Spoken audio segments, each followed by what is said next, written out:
Hello. आज मैं बताने जा रहा हूँ आप सब जितने भी हमारे नए शेफ़ हैं उनको फूड कॉस्ट के बारे में basic 5 principles for the food cost, जिसमें सबसे पहले है मेन्यू इंजीनियरिंग। सेकंड है क्वालिटी कंट्रोल।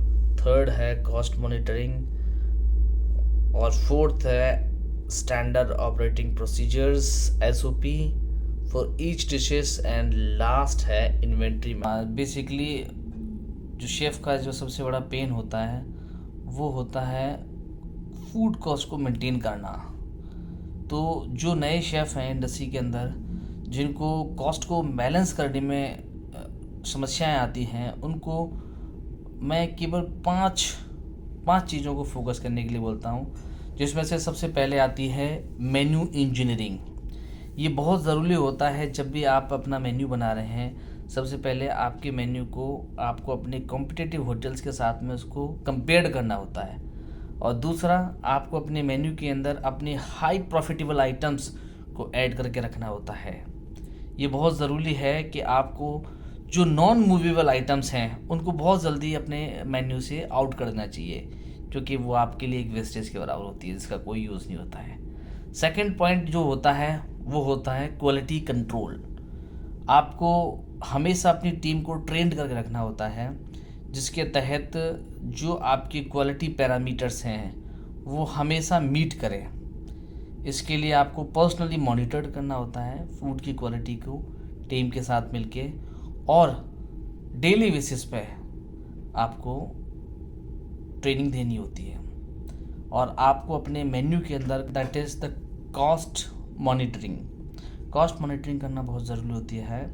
इसके तहत आपको जो अपने एनुअली कॉन्ट्रैक्ट हैं उनको बड़े ही वाइजली उनको क्लोज़ करना होता है। और हर एक आइटम को आई वुड एडवाइस, जो आपके हाई एंड प्रोडक्ट हैं, आपका मटन हो गया, आपका बटर हो गया, आपका क्रीम हो गया, आपका फ़िश हो गया, डेयरी प्रोडक्ट हो गया, इस तरह के आइटम्स जो हाई एंड वैल्यू वाले प्रोडक्ट हैं, उनकी जो कॉस्ट है वो मार्केट के कंपटीटिव बेसिस पे जो आपकी अदर होटल्स हैं, कोशिश करो उनसे कम रेट में आप चीज़ों को ले सको और वेस्टेज ना हो। That is most important.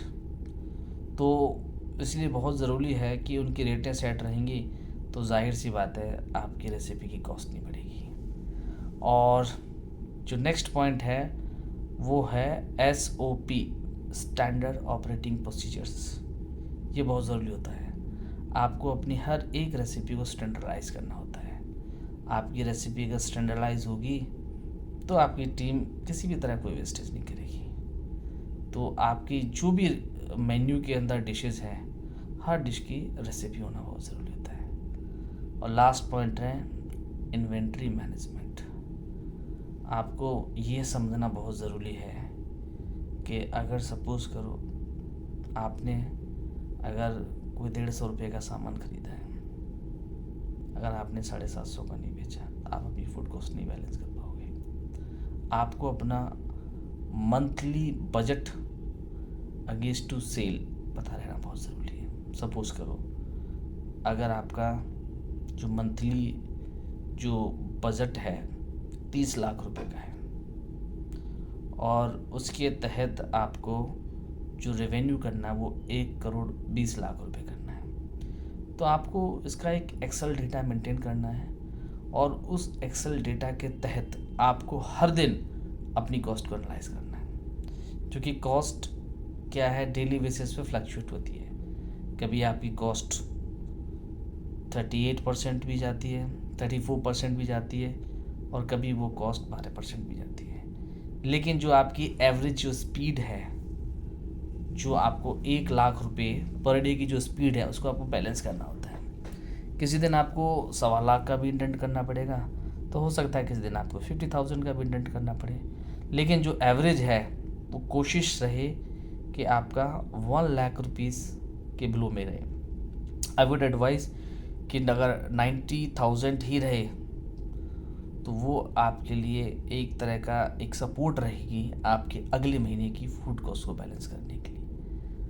तो गाइस, जैसे मैंने बताया, आपको केवल 5 चीज़ें फॉलो करनी है: menu engineering, quality control, cost monitoring, SOP standard operating procedures, and last is inventory management. So this is the most important 5 keys.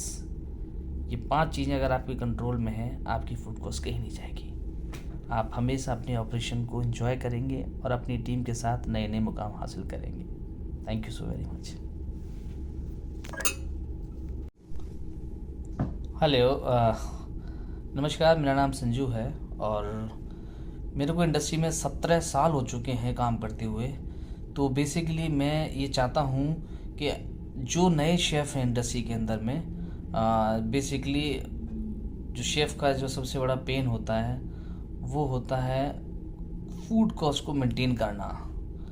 तो जो नए शेफ़ हैं इंडस्ट्री के अंदर, जिनको कॉस्ट को बैलेंस करने में समस्याएं आती हैं, उनको मैं केवल पाँच चीज़ों को फोकस करने के लिए बोलता हूँ, जिसमें से सबसे पहले आती है मेन्यू इंजीनियरिंग।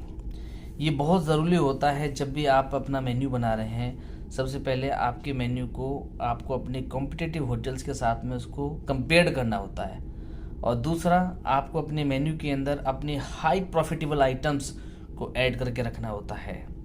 ये बहुत ज़रूरी है कि आपको जो नॉन मूवेबल आइटम्स हैं उनको बहुत जल्दी अपने मेन्यू से आउट कर देना चाहिए, क्योंकि वो आपके लिए एक वेस्टेज के बराबर होती है, जिसका कोई यूज़ नहीं होता है। सेकंड पॉइंट जो होता है वो होता है क्वालिटी कंट्रोल। आपको हमेशा अपनी टीम को ट्रेंड करके रखना होता है, जिसके तहत जो आपके क्वालिटी पैरामीटर्स हैं वो हमेशा मीट करें। इसके लिए आपको पर्सनली मॉनिटर करना होता है फूड की क्वालिटी को टीम के साथ मिलके, और डेली बेसिस पे आपको ट्रेनिंग देनी होती है, और आपको अपने मेन्यू के अंदर कुछ सिग्नेचर डिशेज भी ऐड करनी होती है। That is very important. Hello, so आज मैं बताने जा रहा हूँ आप सब जितने भी हमारे नए शेफ़ हैं उनको फूड कॉस्ट के बारे में basic 5 principles for the food cost, जिसमें सबसे पहले है मेन्यू इंजीनियरिंग। सेकंड है क्वालिटी कंट्रोल, थर्ड है कॉस्ट मॉनिटरिंग, और फोर्थ है standard operating procedures SOP for each dishes, and last है इन्वेंट्री मैनेजमेंट। सो एक एक करके सारी चीज़ों को समझते हैं मेरे नेक्स्ट वीडियो में। ऑलराइट, सो दूसरा सबसे बड़ा फैक्टर है that is the cost monitoring. Cost monitoring करना बहुत ज़रूरी होती है। इसके तहत आपको जो अपने एनुअली कॉन्ट्रैक्ट हैं उनको बड़े ही वाइजली उनको क्लोज करना होता है, और हर एक आइटम को आई वुड एडवाइस जो आपके हाई एंड प्रोडक्ट हैं, आपका मटन हो गया, आपका बटर हो गया, आपका क्रीम हो गया, आपका फ़िश हो गया, डेयरी प्रोडक्ट हो गया, इस तरह के आइटम्स जो हाई एंड वैल्यू वाले प्रोडक्ट हैं, उनकी जो कॉस्ट है वो मार्केट के कंपेटिटिव बेसिस पे जो आपकी अदर होटल्स हैं, कोशिश करो उनसे कम रेट में आप चीज़ों को ले सको और वेस्टेज ना हो। That is most important. तो इसलिए बहुत ज़रूरी है कि उनकी रेटें सेट रहेंगी तो जाहिर सी बात है आपकी रेसिपी की कॉस्ट नहीं बढ़ेगी। और जो नेक्स्ट पॉइंट है वो है SOP स्टैंडर्ड ऑपरेटिंग प्रोसीजर्स। ये बहुत ज़रूरी होता है।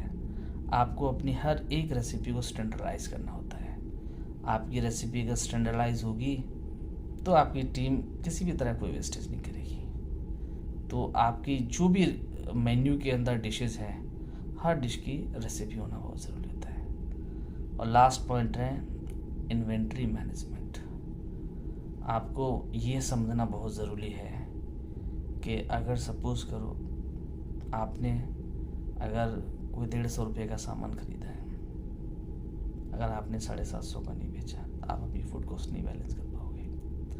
आपको अपना monthly budget against to sale पता रहना बहुत ज़रूरी है। सपोज़ करो अगर आपका जो मंथली जो बजट है 30 लाख रुपए का है, और उसके तहत आपको जो रेवेन्यू करना है वो 1,20,00,000 करना है। तो आपको इसका एक एक्सेल डेटा मेंटेन करना है और उस एक्सेल डेटा के तहत आपको हर दिन अपनी कॉस्ट को एनालाइज करना है, क्योंकि कॉस्ट क्या है, डेली बेसिस पे फ्लक्चुएट होती है।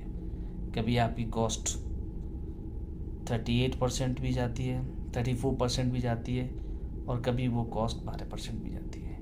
लेकिन जो आपकी एवरेज जो स्पीड है, जो आपको 1,00,000 पर डे की जो स्पीड है, उसको आपको बैलेंस करना होता है। किसी दिन आपको 1,25,00,000 का भी इंटेंट करना पड़ेगा, तो हो सकता है किसी दिन आपको 50,000 का भी इंटेंट करना पड़े। लेकिन जो एवरेज है वो कोशिश रहे कि आपका 1,00,000 के बिलो में रहे। आई वुड एडवाइस कि अगर 90,000 ही रहे तो वो आपके लिए एक तरह का एक सपोर्ट रहेगी आपके अगले महीने की फूड कॉस्ट को बैलेंस करने के लिए। तो गाइस, जैसे मैंने बताया, आपको केवल 5 चीज़ें फॉलो करनी है: menu engineering, quality control, cost monitoring, SOP standard operating procedures, and last is inventory management. So this is the most important 5 keys. ये 5 चीज़ें अगर आपके कंट्रोल में है, आपकी फूड कॉस्ट कहीं नहीं जाएगी। आप हमेशा अपने ऑपरेशन को एंजॉय करेंगे और अपनी टीम के साथ नए नए मुकाम हासिल करेंगे। Thank you so very much.